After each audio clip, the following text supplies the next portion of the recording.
The first learning theory that we're going to hit on today is constructivism.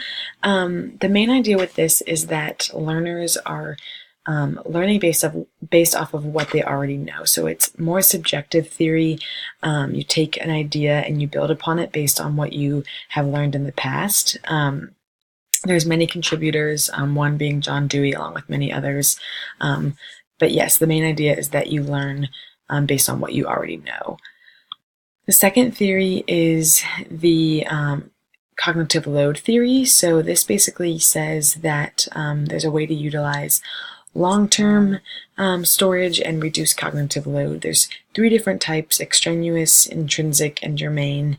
And this just talks about a way to use your long-term memory, but also as you're learning new information, you reduce the onset of a lot of new information.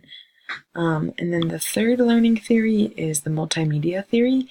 So this was originated by Richard Mayer, and it's based on three main assumptions. The first being there are two separate channels for processing information, auditory and visual. There's a limited channel capacity, and learning is an active process of filtering, selecting, organizing, and integrating information. So a good note for this is that images and personal stories are really important in this learning theory.